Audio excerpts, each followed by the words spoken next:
6장 내 인생의 최고 결정자. 업보란 돌아오는 거야.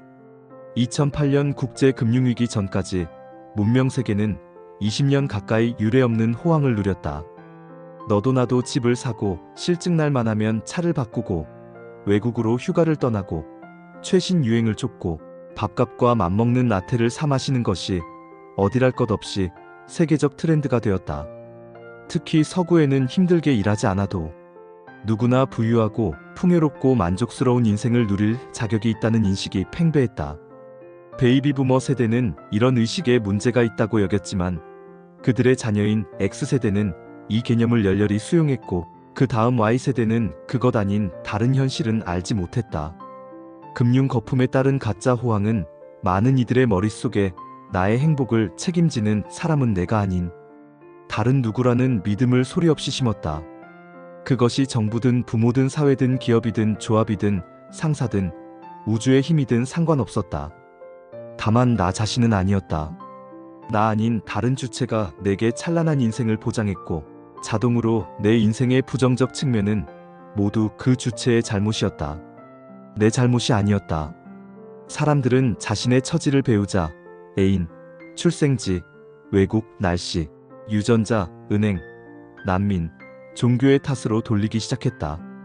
수비학과 점성술과 달의 인력도 비난의 화살을 피하지 못했다. 지금의 내 처지와 형편 뒤에 숨은 진짜 원흉을 알고 싶은가? 내 재정 상태와 커리어와 건강과 인간관계가 현재의 양상을 띠게 된 진짜 이유를 찾고 싶은가? 간단하다. 거울 앞에 서보라. 거기 범인이 있다. 범인은 바로 나 자신이다. 내 형편이 이렇게 된 것은 모두 내 책임이다. 형편이 좋은 것도 내 덕분이고 형편이 나쁜 것도 내 탓이다. 정신분열증이나 자폐증 같은 장애가 있는 게 아니라면, 회복 불능의 뇌손상을 입은 게 아니라면, 극도로 억압적인 전체주의 사회에 사는 게 아니라면 지금의 내 상태에 책임이 있는 사람은 바로 나다. 물론 인간은 공평하게 태어나지 않는다. 부모, 사회, 문화, 종교, 교육이 내 RAS에 입력되는 내용을 좌우했고 거기서 형성된 믿음들이 오늘날 내가 있는 곳으로 나를 데려왔다. 하지만 이제는 우리 모두 RAS가 어떻게 작동하는지 안다. 이제부터는 RAS에 입력되는 것도 그에 따른 결과도 내 책임이다. 지금 내가 사는 세상을 직간접적으로 창조한 사람이 나 자신이라는 사실을 이 자리에서 받아들이자. 지금의 일자리를 수락한 사람도 나였고 내 열정과 거리가 멀다는 걸 알면서도 지금의 직장에 머물러 있기로 작정한 사람도 나였다. 정크푸드를 꾸준히 먹기로 결정한 것도 나였다.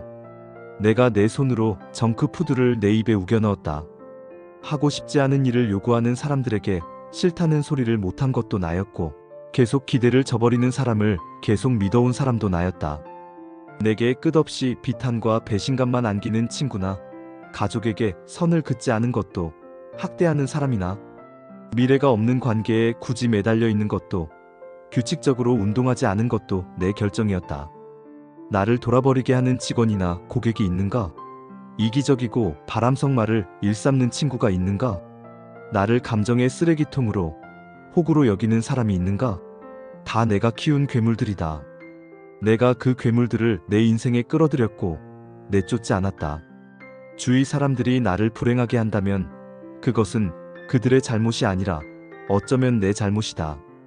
그들이 나의 사생활이나 직장생활에 얽혀있는 이유를 생각해보라. 내가 그들을 골랐고 내가 머물게 했다. 그런 선택을 한 것도, 그런 생각에 젖은 것도 나였다. 내가 장본인이다. 지금 내가 처한 상황은 나의 창조물이다. 위의 내용을 읽고 화가 나거나 기분이 상했다면 다시 읽어보기 바란다. 그런 사람일수록 다시 읽어야 할 내용이다. 과거에는 외부 환경이 내 RAS에 명령을 했을지 몰라도 지금부터는 내 RAS에 들어가는 것을 내가 의식적으로 관리해야 한다. 내 인생과 현 상황을 100% 내 책임으로 인식한다는 것이 자책감에 찌든 사람이 된다는 뜻은 아니다. 자기 객관화라는 강력한 정신에너지를 발휘하겠다는 뜻이다. 스스로 이렇게 물을 필요가 있다. 나의 어떤 행동이 이런 결과를 낳았나? 나의 어떤 사고방식이 이런 상황을 불렀나? 그동안 내가 이 사람에게 어떤 말을 했고 어떤 말을 하지 못했기에 이 사람이 이런 반응과 태도를 보일까?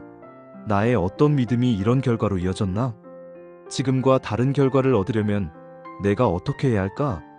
내 인생은 나의 것.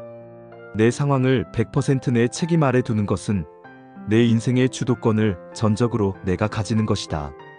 내가 운전대를 잡았으니 내가 원하는 곳으로 차를 몰 수 있다. 책임이 있는 곳에 주도권이 따라온다. 내가 내 인생을 주도한다는 것은 무엇일까? 내 인생에서 일어나는 모든 일의 귀추를 따져보고 그 결과를 분석해 내 RAS가 내게 더 좋은 단서를 가져오도록 그 단서를 좋은 결과로 연결하도록 노력하는 것이다. 물론 내 인생에서 일어나는 일의 상당 부분은 내가 통제할 수 없다. 하지만 벌어지는 일들에 대해 무엇을 생각할지, 어떻게 반응할지, 어떤 선택을 할지에 대한 통제권은 전적으로 나에게 있다. 내 마음대로 할 수 있는 유일한 것이 있다면 그것은 생각과 태도다. 때로 나쁜 결정을 할 수도 있다. 중요한 것은 거기에 대처하는 방식이다. 그리고 그것을 다시 내 통제권 안으로 가져오는 것이다. 리타 하트니, 여자가 주도권을 잡아야 할 때의 저자. 나의 선택. 내가 인생에서 겪는 것은 모두 나의 선택들에 기초한다. 긍정적 상황이든 부정적 상황이든 지금 내가 처한 상황은 과거 내가 행한 선택들이 불러온 것이다. 내 인생의 결정권과 방향 선택권은 오직 내게 있다. 내가 직접 책임자고 유일한 책임자다. 다르게 생각하는 것은 자신의 인생에 책임지기를 거부하는 것이다. 사람은 태어나는 순간 삶의 주도권을 받고 그 결과에 책임질 의무를 진다. 이런 질문이 가능하다. 절대 빈곤 속에 태어난 사람은 강제 결혼이 합법적으로 존재하거나 개인의 자율적 기회 추구를 법으로 막는 나라에 태어났다면, 자기 의견을 가지면 죽임을 당하는 사회에 태어났다면, 스티븐의 이야기. 나는 정부와 사회가 개인을 대신해 무엇을 생각할지, 무엇을 할지 결정하는 나라에서 태어났습니다. 내 누이는 원하지 않는 상대와 강제로 결혼했고, 내 친구들 중 다수가 사상 때문에 감옥에 갇히거나 매를 맞거나 죽임을 당했습니다. 그러나 나는 적어도 그곳에 남느냐, 떠나느냐의 선택권은 내게 있다고 생각했습니다. 내 선택은 내 나라를 떠나 망명자가 되어 미래를 선택할 기회를 찾는 것이었습니다. 나는 3000km를 걸어서 탈출했고, 지금은 다른 곳에 삽니다. 손 하나를 잃었지만 새로운 이름과 새로운 인생과 좋은 직업을 얻었습니다. 내 친구들의 다수는 살던 곳에 남는 것을 선택했고, 아직도 그 선택의 피해자로 살고 있습니다.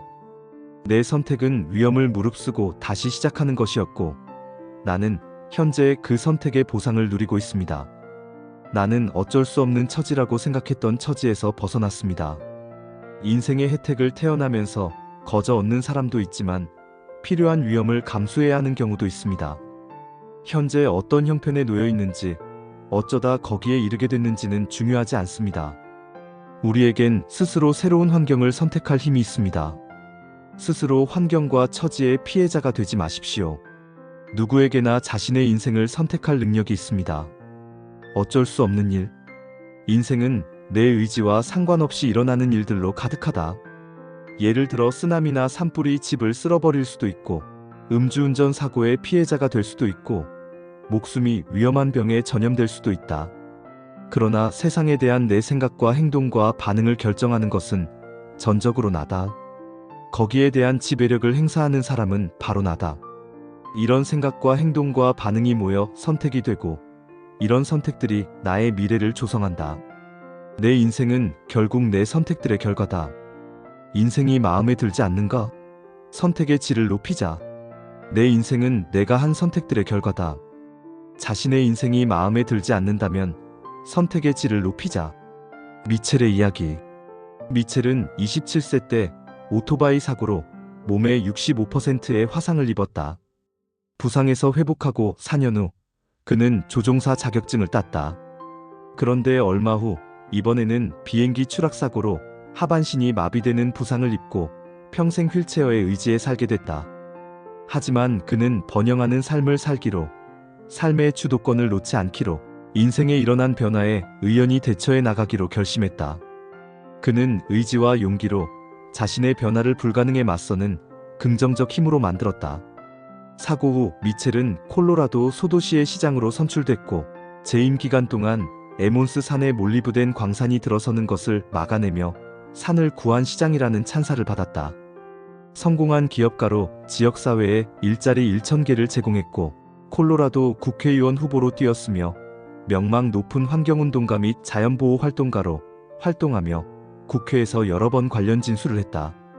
미첼은 현재 유명 저술가이자 동기부여 강연가다. 그는 한계는 대부분 스스로 부과한 것에 지나지 않는다는 인생 철학을 직접 증명해 보였다. 장애인이 되기 전에 내가 할 수 있었던 일은 1만 가지였다. 지금은 9,000가지가 된다. 선택은 2가지다. 못하게 된 1,000가지를 곱씹든가 남은 9,000가지에 집중하든가. W. 미첼. 핑계 없는 무덤. 원하는 모든 것을 갖춘 인생을 창조하고 싶은가? 그렇다면 자기 변명을 멈추는 것이 좋다. 모든 탓을 다른 사람과 외부로 돌리는 피해자 행세는 그만두는 것이 좋다. 내게 잘못한 사람들, 나를 알아주지 않은 사람들, 내 꿈을 막은 사건과 인연들, 나를 방해했던 외압과 외계의 작용을 캐는 것도 접는 게 좋다.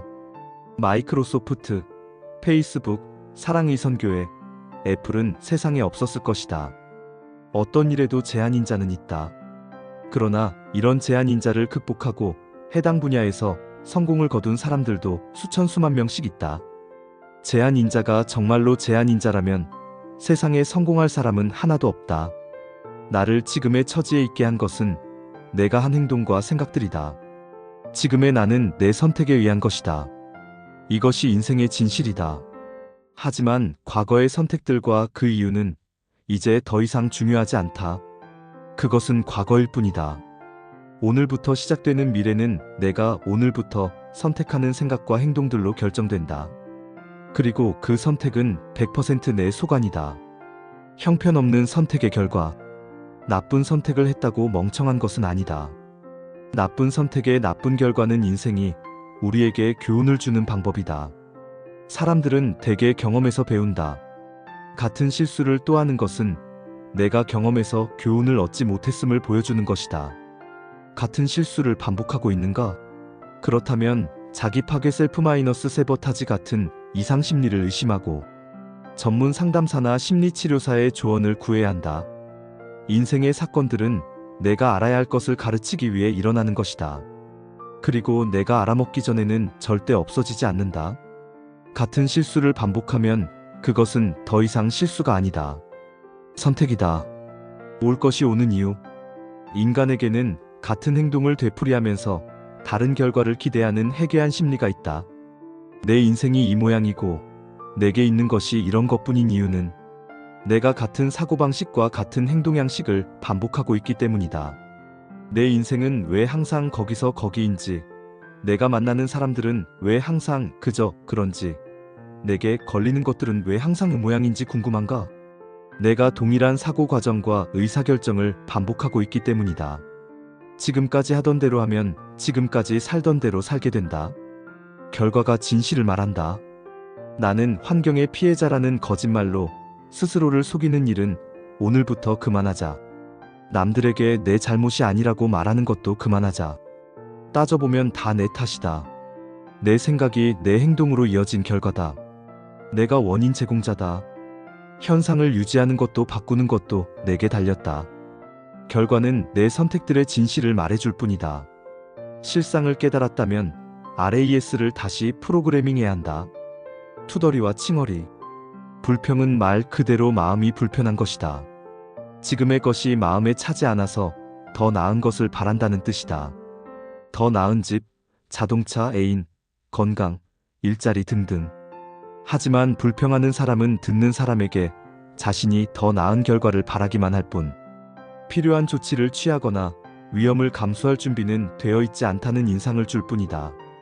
능동적으로 나설 생각은 손톱만큼도 없으면서 같은 불평을 거듭하는 것은 징징대는 소리에 불과하다. 엉뚱한 곳에 대고 불평하지 말자. 사람들의 80%는 당신의 문제에 별 관심이 없고 나머지는 좋아라 한다. 반대의 상황도 문제다. 칭찬할 때 우리는 되게 엉뚱한 사람을 칭찬한다. 레스토랑에서 음식이 기가 막히게 맛있었고 덕분에 즐거웠다는 칭찬을 웨이터에게 한다. 하지만 웨이터는 거기에 관심이 없다. 웨이터가 손님에게 바라는 건 두둑한 팁과 식사가 끝나면 빨리 사라져주는 것이다. 내 식탁에 나온 음식에 대해 나무라거나 칭찬하고 싶다면 웨이터가 아니라 요리사에게 해야 한다. 더 좋은 방법도 있다. 음식이 별로라는 판단을 행동으로 연결하는 것이다. 다음에는 거기 말고 다른 레스토랑으로 가는 거다. 그것이 능동적 조치다. 내가 불평한다고 요리사의 실력이 바뀌지 않는다. 내가 레스토랑을 바꾸는 편이 낫다. 불평과 하소연은 원치 않는 것에 집중하게 만든다. 그러면 RAS가 나를 지금의 처지에 이르게 한 상황과 비슷한 상황들만 자꾸 찾아낸다. 불평은 뇌의 부정적 신경회로를 강화하고 그러면 RAS가 내 인생에 이미 존재하는 부정적 측면들을 반복 재생한다. 인생이 바뀌기를 바라는가? 직접 인생을 바꿔라. 다른 대안은 없다. 목표에 부합하는 능동적 조치를 취하자. 일어났으면 하는 것에만 집중하자. 불쾌한 경험을 되새김질하고 불평하면서 비슷한 경험을 더 불러들이는 짓을 멈추자. 정당한 불만이 있으면 직접 당사자에게 항의하자. 당사자란 상황을 바꿀 수 있는 사람을 말한다. 나의 상황은 내가 선택한다. 나이팅게일 1921만 1989은 자기계발 기술의 개척자이자 1970년대의 나의 멘토였다. 그는 인간은 자신이 생각하는 모습대로 되기 때문에 자신이 바라는 것에 초점을 맞춘 긍정형 생각으로 자신의 상황을 스스로 선택해야 하며 그러지 않으면 원치 않는 상황이 나를 선택하게 된다고 가르쳤다. 협박처럼 들리지만 사실은 해방의 말이다. 자기 인생을 자기가 100% 책임지지 않는 사람은 그렇게 하는 사람들 밑에서 일하게 된다. 앞서 몇 번이나 말했듯 인생에서 내 현재 위치에 대한 책임은 내게 있다. 에티오피아의 절대빈곤 속에서 AIDS 복균자로 태어난 사람을 말하는 것이 아니다. 지금 이 책을 읽는 당신에게 하는 말이다. 과거의 생각과 행동이 나를 지금의 위치로 데려왔고 나의 오늘을 만들었다. 물론 내 통제권 밖의 일들도 있었다. 하지만 거기에 대한 내 반응은 어땠는가? 그 대응 방식들이 지금의 내 상황에 꾸준히 기여했다. 배우자나 애인이 나를 정신적으로 또는 육체적으로 학대한다. 또는 나는 계속 그런 사람만 만난다. 나아가 그런 사람과 헤어지지 않고 버틴다. 이때 단골로 등장하는 상투적 이유들이 있다. 사랑하니까, 아이들 때문에 함께한 세월이 있어서, 돈 문제가 얽혀 있어서 등등. 능동적 행동의 부재를 덮기 위한 궁색한 변명은 이 밖에도 많다. 먹고 살기 바쁜데, 집에 오면 피곤해서 쓰러지기 바쁜데, 다른 문제로도 머리가 복잡한데, 예의 없고 무책임하게 자라는 아이들에게 투자할 시간이 어디 있으며, 신체 치수와 체중에 신경 쓰며 살 겨를이 어디 있는가? 남에게 손가락질할 때 다른 세 손가락은 나를 향하고 있다. 건강이나 비만 문제에도 변명이 넘쳐난다. 호르몬, 나쁜 유전자, 부모의 영향, 출산의 피해자가 아닌 사람이 없다. 그도 아니면 우주를 떠돌며 사람을 골라 들러붙는 지방입자들의 무차별 습격에 당한 걸까? 아니다. 내가 식이요법이나 운동을 무시하기로 작정했거나 알지만 실천하지 않기로 선택한 결과다. 따라서 궁극적인 책임은 내게 있다. 본인의 체중에 당혹감을 표하며 불가사의한 일이라고 주장하거나 정크푸드를 끝없이 입속에 밀어넣은 자신의 손을 원망하고 싶은가? 아니다. 손은 자발적으로 움직이지 않는다. 손에게 쓰레기를 입에 넣으라고 지시한 건 바로 나다. 내가 했다. 아무도 보지 않을 때 내가 했다. 사람들은 어이없다는 표정으로 하소연한다. 도대체 살이 왜 찌는지 모르겠어. 별로 먹는 것도 없는데. 종류를 막론하고 내 현재 상황의 직접적인 원인은 결국 내 행동 또는 내 행동의 부재다. 최종 결정자는 바로 나다. 내 선택에 영향을 미친 불특정 다수가 아니라 나 자신이다. 마음에 들지 않는 것이 있다면 그것을 바꿔라. 그것을 바꿀 수 없다면 그것을 보는 방식을 바꿔라. 건강을 지킬 책임. 암과 심장병의 발병 원인 중 80% 이상은 생활 방식과 관련이 있다. 조악한 식단, 흡연, 음주, 정크푸드 섭취, 환경 오염과 공해, 스트레스가 심한 생활, 부정적 태도 등 식습관과 생활 방식이 서구화한 나라에서는 2015년을 기점으로 인구의 반 이상이 암에 걸린다는 통계가 있다. 대부분의 암 환자는 이런 노력의 타당성을 인정한다. 그러나 암 치료 이후 실제로 실천하는 사람은 드물다. 대다수는 암 진단 이전의 생활 방식과 사고 방식으로 돌아간다. 애초에 암 발병의 원인이었던 습관과 행동까지 그대로 다시 행한다. 그들은 변하지 않는다. 자신의 건강에 대한 책임을 의사에게, 건강 전문가에게, 방사선 전문의에게, 배우자에게, 신에게 떠넘긴다. 자신의 상황을 스스로 책임지기를 거부한다. 그리고 많은 이들이 생명을 잃는다. 내 건강을 책임지는 사람은 결국 나라는 사실을 인정하지 않은 것이 그들의 사망 원인이다. 세상에 뒤처지지 않을 책임. 잠재적인 문제나 임박한 변화가 보내는 경고 신호를 무시하지 말자. 내 인생이 별 볼일 없이 흘러가는 주된 이유는 내가 대책 대신 무대책을 선택하는 데 있다. 1970년대에 나는 휴대전화 1세대 사용자 중 한 명이었다. 그때 휴대전화는 결코 대중화되지 못할 것이며 전화를 걸고 싶으면 언제든 공중전화 박스로 가겠노라 장담했던 사람들이 있었다. 지금도 자칭 지식인 중에 이메일은 시간 낭비고 온라인 채팅은 변태들이나 하는 짓이라고 말하는 이들이 있다. 이들은 다른 사람들이 찍어 올리는 음식 사진을 보겠다고 SNS를 하는 것을 바보짓이라고 말한다. 이들은 세상의 변화를 무시한다. 그 결과 새로운 영역과 흥미로운 분야에 참여할 능력은 물론 자신의 자녀들과 소통할 능력마저 잃었다. 과거에 살지 말자. 책임지고 스스로를 업그레이드하자.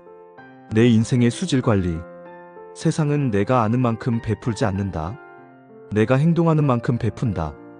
고학력자가 흔히 하는 오판이 있다. 일단 졸업만 하면 세상이 알아서 자신의 노력을 보상해 줄 것으로 믿는다. 그렇지 않다. 내가 얻는 것은 전적으로 내 선택에 달렸다. 부모, 과거의 악연, 일자리, 경기, 날씨, 나이 탓이 아니다. 내 결정과 선택에 책임이 있는 사람은 나고 내가 유일하다. 그뿐이다. 희소식이 있다. 지금부터 선택의 주도권을 100% 내가 행사한다. 내게 유리한 방향으로. 이 책이 당신에게 어쩔 수 없는 해부2 인생이 아닌 원하는 대로 한트2 인생을 사는 방법을 제시할 것이다. 오늘부터 내 인생의 모든 것은 100% 내 책임이라는 진실을 마주하자. 나도 모르게 불평하고 있다면 깨닫는 즉시 멈추자. 인생의 대응 방식을 바꾸겠다고 결심하자. 지금 이 자리에서 결심하자. 일의 형편과 양상이 달라 보이고 지금까지 알던 것과 다른 인과관계가 보이고 내 꿈을 행한 경로들이 모습을 드러낼 것이다. 내가 할 수 있는 것, 내가 하려는 것을 긍정적으로 이야기하자. 인생 최고의 날은 내 인생은 나의 것이라고 결심한 날이다. 변명이나 핑계는 필요 없다. 기댈 사람, 비빌 언덕, 원망의 대상을 찾지 말자. 모두가 내 탓이고 내 덕이다. 이것을 깨달은 날이 진짜로 내 인생이 시작되는 날이다. 누구의 탓도 하지 마라.